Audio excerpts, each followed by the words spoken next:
Menudo problema el que tiene la Administración de Justicia en Colombia, y menudo problema el que tiene también el Congreso de la República, y menudo problema el que tiene el Poder Ejecutivo, todos los poderes, porque se había olvidado un pequeño detallito en el juzgamiento de altos funcionarios del Estado, y es el principio inviolable de la doble instancia. ¿Qué significa la doble instancia? La doble instancia significa que por regla general y salvo pequeñas causas que se ventilan en una sola instancia, la regla es que toda sentencia tiene apelación. Y en materia penal es toda sentencia condenatoria, porque eso es una garantía, y una garantía preciosa que tiene la persona que comparece ante los jueces para que su caso sea revisado por una instancia superior. Con mucha frecuencia los jueces se equivocan, no examinan suficientemente las pruebas que tuvieron a la vista, cambian la denominación de las causas por las cuales el proceso se está adelantando y lo hacen sin ninguna justificación. Uno no puede ser llamado a juicio por una causa y ser condenado por la otra. En fin, todas las garantías que permiten revisar un proceso se concretan en el principio fundamental de la doble instancia. Doble instancia que le niega la Constitución Nacional a lo que llaman los aforados, es decir, a los que supuestamente tienen mayores garantías y por eso tienen un fuero especial. Pues a esos se les niega la doble instancia. Quedan sujetos a lo que determine la Corte Suprema de Justicia, la Sala Penal de la Corte, en una instancia única. Se equivocó la Corte, se equivoca con mucha frecuencia. La Corte está utilizando el instrumento del proceso penal como un arma temible contra sus adversarios políticos. Es perfectamente posible, eso está ocurriendo.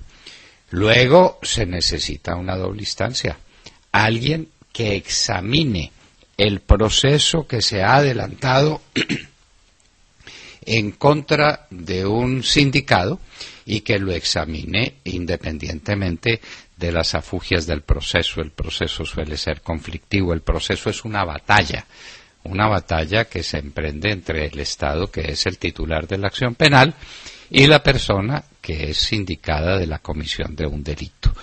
Luego, ese que falla en primera instancia puede estar ofuscado, puede estar comprometido por el resultado de una confrontación muy dura, y es bueno que eso lo examine, todo el resultado de ese proceso que conste en una sentencia condenatoria, que lo examine alguien que no haya tenido esas formas de compromiso. Inclusive en las segundas instancias ocurre con frecuencia que la posibilidad probatoria es mínima o inexistente.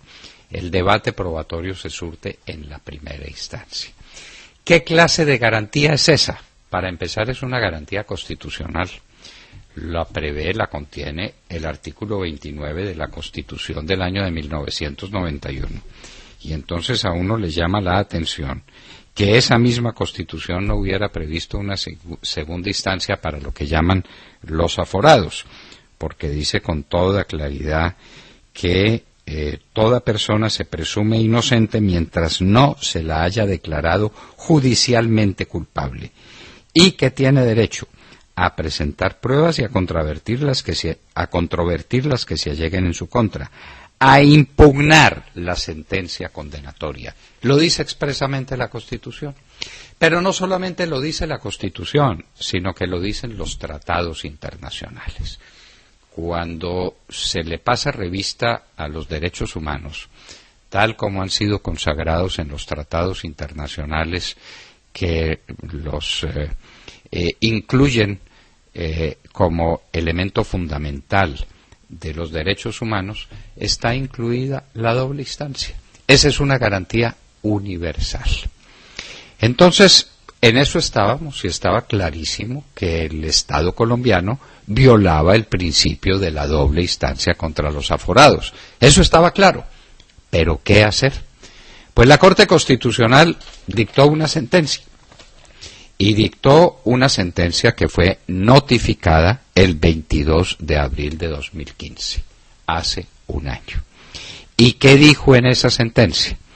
Dijo, segundo, exhortar al Congreso de la República para que en el término de un año contado a partir de la notificación por edicto de esta sentencia, la notificación se fija por edicto y se desfija. Entonces ustedes lo pueden interpretar como el año corrido a partir del día en que se fijó el edicto o el año en que se desfijó. Poca diferencia hace. Es del 22 al 24 de abril. Luego, regular integralmente el derecho a impugnar todas las sentencias condenatorias. Todas, sin excepción. De no hacerlo, a partir del vencimiento de este término, es decir, a partir de mañana, o si ustedes quieren a partir del domingo 24, como quieran escogerlo, se entenderá que procede la impugnación de todas las sentencias condenatorias ante el superior jerárquico o funcional de quien impuso la condena. De manera que los que están condenados y no tuvieron el derecho a la doble instancia, desde mañana lo tienen, desde mañana o desde el domingo, y pueden presentar su recurso de apelación ante el funcionario superior que esté por decidir, porque no está previsto en esa normatividad integral a la que se refiere la sentencia de la Corte Constitucional quién será el superior jerárquico de la Sala Penal de la Corte Suprema de Justicia. Puede ser la Corte en pleno, puede ser un organismo especial que se convoque o que se cree para el efecto, lo que se quiera. Pero el Congreso tenía un año para decidirlo. Y no lo hizo. No lo hizo. Simplemente se olvidó de esa sentencia de la Corte Constitucional, no la cumplió y entonces rige lo que la Corte Constitucional dijo. Vencido ese término, si no está dispuesto ese mecanismo, cualquier condenado tiene derecho a interponer el recurso de apelación. ¿Qué pasa cuando se interpone el recurso de apelación contra una sentencia en primera instancia? Que la sentencia no cobra ejecutoria. Es una condena, pero una condena que está pendiente de la revisión del superior jerárquico, quien toma la decisión definitiva. Y esa decisión definitiva sí hace lo que se llama tránsito a cosa juzgada, sí cobra ejecutoria. Mientras tanto, no. Mientras tanto, hay una condena que está en el aire dependiendo de lo que diga el superior jerárquico. Damos por descontado que todos los que han sido condenados y están pagando cárcel por sentencias condenatorias que fueron inimpugnables en su momento, las impugnarán ahora mismo. Y dirán, señor, presento, de acuerdo a la sentencia de la Corte Constitucional, presento mi recurso de apelación. ¿Y ese recurso de apelación ante quién procede? Usted me dirá ante quién. Yo interpongo el recurso ante usted, Corte Suprema de Justicia, que me condenó. Usted me tiene que decir ante quién voy. Y la Corte Suprema de Justicia alguna cosa tendrá que contestar. ¿Qué dirá? Ah, no, es que en el momento en que yo lo condené a usted no existía ese recurso. No importa, pero sí existía mi derecho. Un derecho que estaba previsto en el bloque de constitucionalidad que la Corte Constitucional declaró vigente en mi favor, en favor de todos los condenados. Eso significa que la apelación empezará a surtirse, la Corte Suprema de Justicia se tendrá que reunir y tendrá que reunirse con el Ministro de Justicia y con el Gobierno y con el Congreso y hasta con el gato para ver cómo cumple la sentencia de la Corte Constitucional que en el período que ella dio en su exhortación al Congreso de un año no fue tenida en cuenta, como tantas cosas de las que pasan con el Congreso de la República y con el Gobierno Nacional. Que se dirá, la culpa la tiene el Congreso. Pues es que el presidente de la República, a través de su ministro de Justicia, es colegislador, y esto se le pasó al ministro de Justicia, es decir, se le pasó al doctor Yesid Reyes, que es un abogado de tantas campanillas, se le pasó la sentencia de la Corte Constitucional. Él ha debido tomar la iniciativa y llevar el tema al Congreso de la República, porque si bien los congresistas tienen iniciativa parlamentaria, el gobierno la tiene también. o la propia Corte Suprema de Justicia, que también tiene iniciativa parlamentaria en los asuntos que le conciernen. Lo cierto es que nadie hizo nada, pero el derecho a apelar de quienes han sido condenados en única instancia es un derecho inconculcable a la luz de los tratados internacionales y de la Constitución política vigente, y de una sentencia de la Corte Constitucional que también hizo tránsito a cosa juzgada y que se tiene que respetar. Menudo problema el que tenemos por delante, pero también grande esperanza la que se abre para quienes han sido inicuamente condenados en procesos políticos, que tienen derecho a una instancia superior, que esté libre de presiones.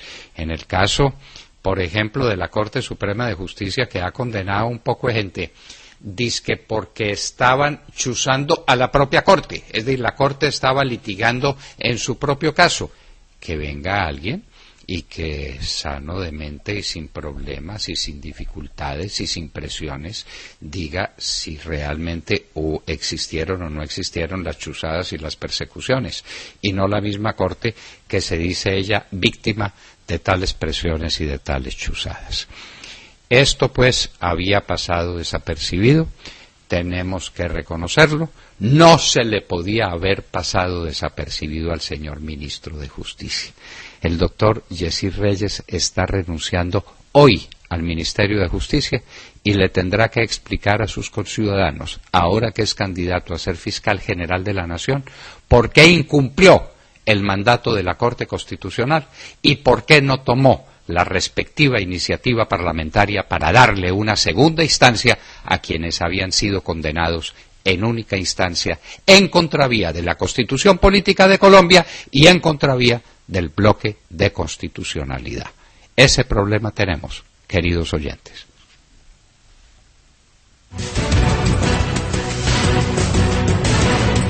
Acaban de escuchar el editorial del doctor Fernando Londoño en La Hora de la Verdad en Radio Red a las 7 de la mañana, 24 minutos.